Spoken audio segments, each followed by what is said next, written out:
Olá pessoal, sou Gesley Alves, sacerdote de Umbanda, e nós vamos para mais um React, tá bom? Bom, a gente está fazendo um cruzeiro, né, pelo canal do Ginga Candimba, que eu estou amando, é um angolano e ele traz à tona muita resolução de assuntos ocidentais com a cosmovisão dele, sendo um angolano, falante de quibundo, é muito importante para nós olharmos muito bem o que ele fala, e ele fala de uma forma assim incrível. Eu, sinceramente, eu estou amando este canal. Então, olha aqui na descrição, tem o link pro vídeo original. Então, clica lá, dá o like, comenta, se inscreve no canal dele, vai ser muito bacana fazer isso, tá bom? Ele responde os brasileiros, então é só perguntar as coisas para ele também.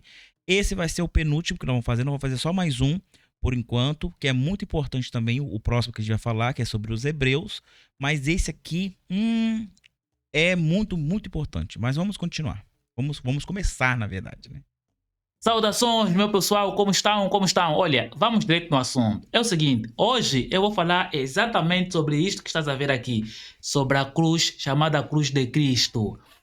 A questão é, será mesmo que este mesmo é um símbolo da cruz de Cristo? Ou seja, é mesmo de Cristo mesmo? Será que as tribos ou os povos no mundo só começaram a conhecer após a história de Jesus, né? Porque representa a morte de Jesus na cruz. E isso as denominações cristãs utilizam. Não é? Então essa questão, mano, será que os nossos povos, a nossa tribo, começou a conhecer esse símbolo após a chegada do cristianismo apostólico grego-romanos aqui em nossos territórios? Ou as nossas tribos já conheciam?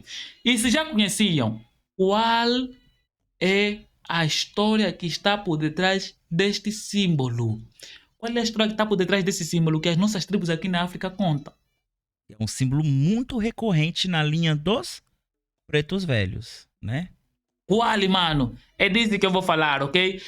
Eu não sou muito de pedir para o pessoal me seguir, mas já falando sobre isso, mano, siga-me aqui no TikTok, siga-me aqui no Facebook, siga-me aqui no Instagram e siga-me também aqui no YouTube. Principalmente no YouTube, mano. Faz favor, vamos fazer o canal do YouTube crescer, já, mano. Faz favor, dá uma pilha aqui, já, mano.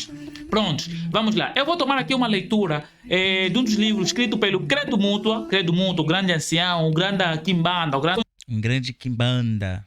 um grande estudioso que passou 40 anos só a estudar sobre muitas tribos africanas e foi até perseguido, coitado, foi silenciado, né, pelas forças ocidentais, porque ele trazia muitas questões ali que desmistificava, okay? Todos os mitos que os europeus trouxeram, muitas coisas. Então, Eis o motivo porque poucos falam, né? E quando falam, mas por que vocês não falam dessas coisas? Porque eles nos matam. É simplesmente assim. E não é diferente aqui não, tá? Não é. vou tomar aqui um trecho deste livro dele e vamos lá entender do que foi falado e a respeito das cruzes. Presta atenção nessa leitura. Vamos lá. A cruz já era conhecida dos místicos da África muito, muito antes da religião cristã ser estabelecida na Europa.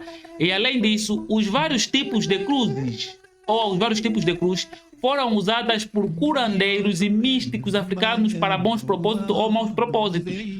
As tribos acreditavam que a cruz feita de madeira, de marfim ou de metal era um objeto poderoso, possuidor de grandes magias, capaz de desintegrar poderes de cura ou renovação ou poderes de destruição ou morte. Existiam três tipos de cruz que os africanos ou as tribos aqui do nosso território africano usavam para a cura. Havia a cruz em forma de T, não é? Tem uma cruz em forma de T, como estás a ver aqui na tela, conhecida nos místicos ocidentais como a cruz de Tao. Então, era a cruz apropriada do tipo que dizem que Jesus foi crucificado. A cruz com hasta longa e braços curtos, não é? Por quê? Porque, tipo, antes da cruz de Cristo, antecede primeiro a cruz do Tao, ou a cruz T. Só depois é que vem a cruz que chamamos a cruz de Cristo, ok? E o nosso povo aqui já contava como está a tomar aqui a leitura. Essa cruz de Tal, ela também é considerada como a cruz de São Francisco, né? Quem é da escola cristã de São Francisco utiliza essa cruz também. E continuando o seguinte, então, havia a cruz não dita, conhecido pelos brancos como o Anki. O Anki, mano, ok?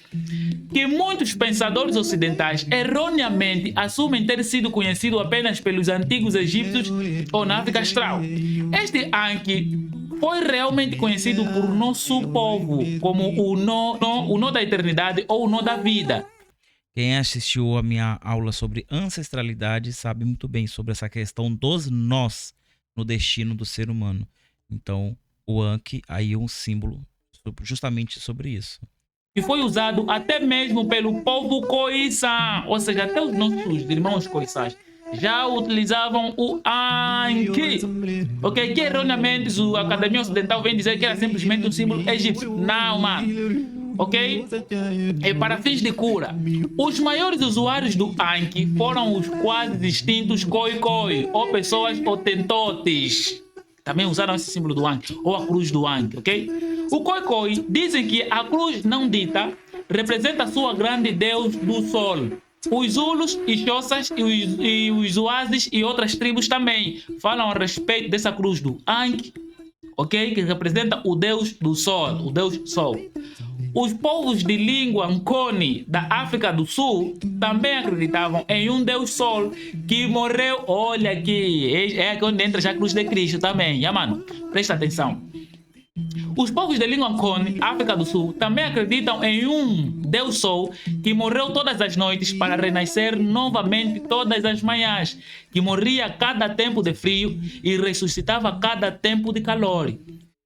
Eles acreditavam que este lindo filho de Deus Pai e Deus Mãe, que eles conheciam por vários nomes, havia perdido a perna esquerda em uma luta selvagem contra um dragão terrível com patas traseiras, as patas traseiras muito, mas muito longas do que as patas fronteiras. É aí onde vem a origem, por exemplo, o verdadeiro símbolo da cruz, que chamam da cruz de Cristo. Essa cruz de Cristo representa a luta que esse filho de Deus, da deusa mãe, do Deus Pai, que veio e lutou contra o dragão, e lhe cortaram umas pernas nessa luta. E quando ele abriu as mãos abertas, formou a cruz que chamam a cruz de Cristo, que as nossas tribos contam muito antes da presença do cristianismo na África, muito antes do europeu trazer o cristianismo aqui. Essa história já era contada e é contada por muitas tribos até ainda hoje, né? Não, e a gente já tem vários relatos, né? O próprio Egito tem várias histórias de avatares que nascem de uma mulher virgem, que se torna um grande messias, que morre, ressuscita depois de 3 dias. Isso aí já temos bastante já no imaginário popular. Continuando, o símbolo de esse lindo Deus do Sol, esse Deus herói e portador da paz, também era a cruz não dita, que os Zulus chamam de Mlenze Munye. Os Oasis chamavam ele como Lente Munye. O nome Lente Munye significa o de umas pernas, aquele que tem uma perna, ok? Aliás, quando os africanos viram a cruz que os missionários costumavam pendurar no pescoço, eles imediatamente reconheceram como o símbolo do Deus eterno, com uma perna que morreu e nasce de novo, para todo sempre. E eles respeitavam os missionários como mensageiro deste Deus. E por isso que em algumas partes da África os missionários foram chamados de um nome que também é um dos muitos nomes de Deus Sol africano, Muruti. Muruti também é um dos nomes de Deus Sol africano.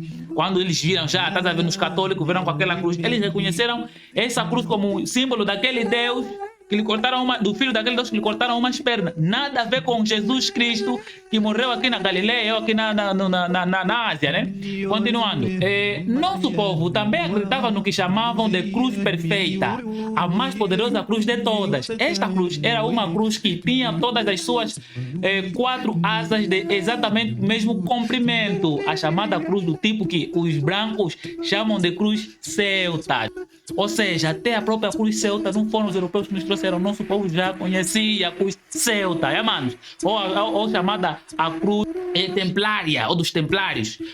Essa cruz, ela simboliza a filosofia Banto, que é incrível, vou trazer isso numa outra aula, mas que fala de nascer, crescer, procriar, morrer, nascer, que seria renascer, crescer, procriar, e todo o ciclo da vida baseado nesse símbolo. Muito, muito incrível. Continuando. A cruz que muitas vezes é mencionada dentro de um círculo, com todas as suas asas com comprimento igual. Nosso povo usou esta cruz desenhando-a em suas muitas formas, curando algumas das doenças mais horríveis às quais o corpo é propenso. Antes de uma pessoa ser tratada de câncer, as ervas as ervas em pó seriam usadas nesse tratamento. Foram primeiros colocados em um pedaço de pano limpo, pele de gazela, a semelhança da cruz perfeita. Depois após colher, eles foram levados e colocados em uma panela de barro que havia sido abençoado várias vezes ao lado também dessa cruz perfeita. Então, essa cruz que eles disseram que é a cruz de Cristo não tem nada a ver com a cruz de Cristo. O que ele acabou de narrar ali, né? Para quem é acostumado a comprar minhas apostilas de magia, deve ter visto uma certa semelhança, que a gente sempre faz o encantamento da magia, seja magia ou feitiço, em cima de um ponto riscado, né? Eu sempre oriento buscar o ponto riscado, justamente por causa deste efeito que ele acabou de narrar. Ativar os elementos através do simbolismo e da bênção. Isso somado todas as coisas, né, que envolve a magia e o feitiço africano. Vamos voltar aqui. Perfeita. Então, essa cruz que eles disseram que é a cruz de Cristo não tem nada a ver com a cruz de Cristo. O nosso povo já conhecia as histórias de Deus que vieram aqui para morrer pela humanidade. Jesus não é a primeira história. Okay? Se você estudar a nossa tribo, a nossa história, você vai perceber aonde é que estão a nos brincar. Ok? Então, essa cruz não é cruz de Cristo, mano. Representa dentro da nossa tribo, das nossas histórias aqui na África, o filho do Deus Mãe, Deus Pai, que veio, lutou contra um dragão, ele cortaram umas pernas e ficou só com uma perna. Por isso é que estava com as mãos abertas. Essas mãos abertas, um peixe só, representa esses deuses de várias tribos que eu aqui acabei de citar. É por isso que eu falo assim, os reformistas que querem aproximar a Umbanda, a Macumba de África, mas não sabem o que tem que tirar, o que tem que colocar, acabam tirando símbolos que na verdade são nossos e colocando símbolos que pensam que são nossos, mas não são nossos. Orixás de resina não representa nada da África. O que acontece? Acaba jogando a água suja junto com o bebê. Você vê a cruz em ponto riscado, você vê a cruz no Congá, você vê a cruz na Casa das Almas, você vê a cruz no próprio Cruzeiro das Almas, você vê a cruz na tronqueira, você vê a cruz em fundamentos enterrado. Existe cruz o tempo todo, e não só esse tipo de cruz, todas as outras cruzes também são envolvidas ali nos fundamentos. Aí para justificar, o que se falava? É a cruz de Cristo. Mas por que estava naqueles fundamentos que são tão antigos para nós? Porque vieram com essas pessoas nos navios negreiros, nos tumbeiros. Eles preservaram, mesmo que não repassando essa simbologia, ali estava a simbologia esperando que um dia os seus descendentes redescobrissem o significado, que não estava nem ligado à ideia de um Cristo Jesus que ressuscitou, que morreu por eles, aquela coisa toda. Não tem nada a ver. Por isso que eu falo assim, vamos levar a Umbanda de volta, se aproximar da África, vamos. Mas vamos fazer da forma certa? Não vamos jogar o bebê junto com a água suja embora? Vamos buscar, vamos saber o porquê que as entidades estão preservando tanto esse símbolo. Porque de todas as entidades, só duas eu vejo preservar esse símbolo, que é Exu e os pretos velhos, principalmente os Exus ligados às almas, né? Os compadres ligados às almas. E os pretos velhos. Porque tanto os Exus quanto os pretos velhos têm uma grande ascendência africana. Ou foram africanos escravizados que morreram aqui, ou foram descendentes deles. E preservam esse símbolo. Preservam com muito afinco. Aqui em casa eu já falei isso várias vezes nos reacts. O que acontece? Os pretos velhos aqui em casa, seja de pessoas que já passaram pelo meu curso ou seja, não tem a influência do meu viés de mundo, o que acontece com os pretos velhos? Quando eles ganham rosário, a primeira coisa que eles pedem para fazer é tirar a imagem de Cristo, para ficar somente a cruz. Por que esse preto velho, que na mente do médium não tem esse viés, que eu ainda não consegui levar esse viés para ele, esse preto velho, ele manda tirar, e é unânime, tá? Não tem um que deixa, é unânime. Porque a imagem de Cristo na cruz não pertence. Ele quer a simbologia da cruz. Eu queria muito, muito, muito fazer um resgate desses símbolos dentro dos pontos riscados, porque primeiro que eu tenho muito medo de alguém lançar um livro primeiro, porque quem lança o livro primeiro geralmente tem a autoridade maior sobre o assunto e acaba que quem vem depois tem que justificar muita coisa.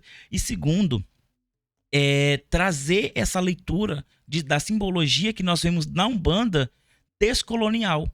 Tirar a colônia, tirar esse pensamento colonial dos símbolos e a gente poder ver o símbolo como ele realmente é. Como já falei no outro react sobre ponto riscado, nós temos que parar com essa síndrome de vira-lata. Não é porque nós usamos uma coisa e está dentro de um fenômeno de sincretismo que aquela coisa realmente pertence àquele povo. Pertence a nós, a origem, nós temos que saber a origem das coisas. Muita gente fala assim, muitos umbandistas que acham que evolução é uma coisa que cai do céu. Que ele vai evoluir por osmose, sem estudar. O umbandista tem que estudar. Ele fala assim, mas eu não quero saber a origem das coisas. Por que a origem das coisas te incomoda? Tem que ter um problema com você, meu irmão. Se você quer evolução, você tem que desenvolver. Desenvolvimento requer informação. A informação tem que ser posta em prática para haver mudança. Como é que você quer evoluir sem mudar? Eu não estou entendendo. A não ser que você queira evoluir de estado material para espiritual, ou seja, morrer. É a única forma de evoluir sem mudar o seu pensamento. Tem que mudar. E se mudar descolonizando, poxa, vai ser maravilhoso. Então, assim, qual é o que me impede de fazer esse livro baseado nessa tradição que eu sempre falo aqui, da minha família, é Umbanda pé no chão, tal. Simplesmente tempo.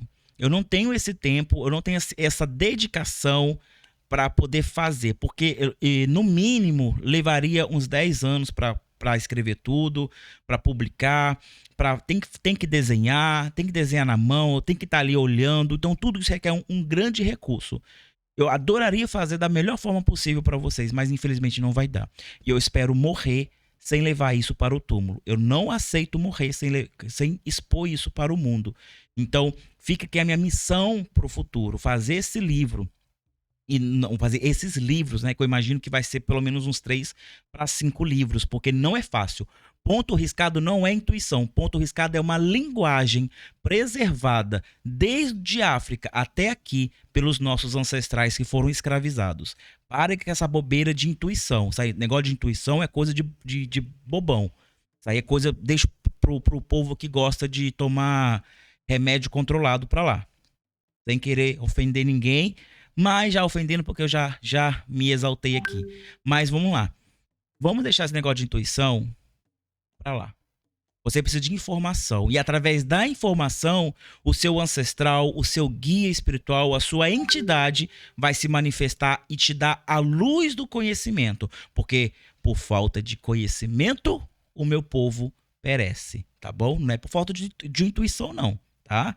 Os fenômenos porque tem muito macumbeiro que espera que o anjo desça, né, para revelar as coisas para ele. Não, você vai ser uma mãe virgem. Isso aí acontece não, tá? Não acontece, não vai acontecer conosco não, tá muito longe para isso acontecer. Vamos ficar esperto, deixa a intuição ser trabalhada da forma correta, mas pare de fantasiar. Vamos para o mundo real. Se conecte à sua ancestralidade, exercite a sua mediunidade e tenha o pé no chão. Seja racional. Não vamos distorcer a nossa simbologia. Nós estamos perdendo cada vez mais poder, autoridade espiritual por causa dessas bobagens vinda com o reformismo. Eu não sou contra o reformismo, ao contrário, eu sou super a favor. Eu só sou contra jogar o bebê fora junto com a água suja. Tá bom? Orixá de resina não representa a África. Se quer fazer reformismo africano, vai estudar África, vai estudar o povo banto que vieram para cá e criaram as religiões que hoje nós consideramos macumba. Tá bom? Vamos lá. Ok, mano? Então é muito importante que a gente conte a história da nossa versão do nosso povo. Porque se nós pararmos sempre a esperar que os outros contem tudo, sobre nós, tudo sobre os símbolos, vamos nos tornar reféns da história deles. E vamos pensar que eles estão a trazer uma história nova, uma história absoluta, como se o nosso povo não sabia, mano. Nós sabíamos de muita coisa ligada a símbolos, simbologia, arquétipos, sobre deuses, sobre santos, sobre mulheres virgens que ficavam grávidas e tal. Nós temos dessa história. Jesus não é a única história que mulher engravidou por Espírito Santo, mano. Temos muitas dessas histórias aqui em África, ok, manos? Muito obrigado por me acompanharem até aqui. Tamo juntos, até já.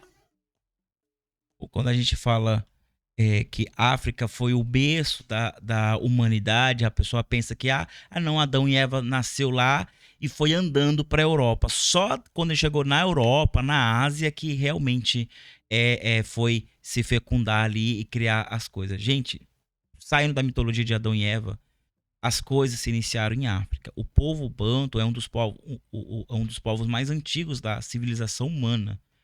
O conhecimento deles abrange até 20 mil anos atrás. Isso é até um pouco mais do que os próprios povos egípcios. Os próprios egípcios, os Quêmides, eles dominaram a África, a Ásia e boa parte ali da Europa durante muito tempo. Depois que o Império Romano veio, primeiro o Alexandre o Grande, né, dominou tudo.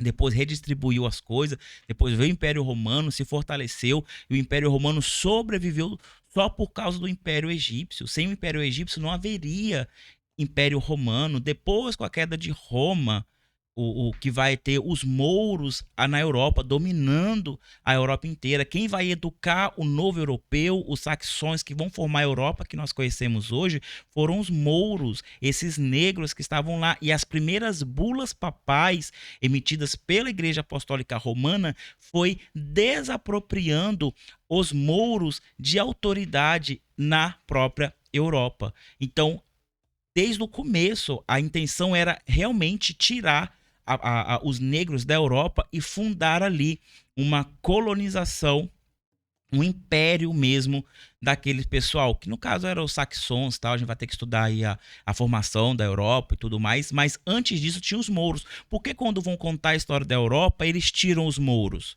Mas não é invenção da minha cabeça não, é só lá olhar as bulas papais. As bulas papais estão lá intactas, é só ler. Porque eles são citados lá, mas na hora da história não é citado. Quem foi que ensinou a tecnologia, a cultura, a arte, a higiene, a economia através de uma moeda corrente? Quem desenvolveu a Europa foram os mouros. Aí depois que eles que estavam muito bem, porque eles vieram da mazela da queda de Roma, eles estavam muito bem, eles expulsam os mouros de lá. E é quando começa a Guerra Santa por Israel. E depois que eles perderam a Guerra Santa de Israel, que eles foram travados no caminho da Rota da Seda ali, eles não conseguem fazer comércio com ninguém. Depois que eles fazem isso, eles perdem esse contato com o comércio, porque os muçulmanos eles fazem uma barreira ali, não deixa passar. O que eles fazem? Eles têm que descer a África através dos mares. Então eles vão descer, vão passar o Mediterrâneo e o que eles vão encontrar? A África subsaariana. E aí começa, opa, esse pessoal aqui é diferente, esse pessoal aqui não é aquele pessoal forte, guerreiro, poderoso, como o Império lá em cima, não. Esse pessoal aqui é mais pacífico.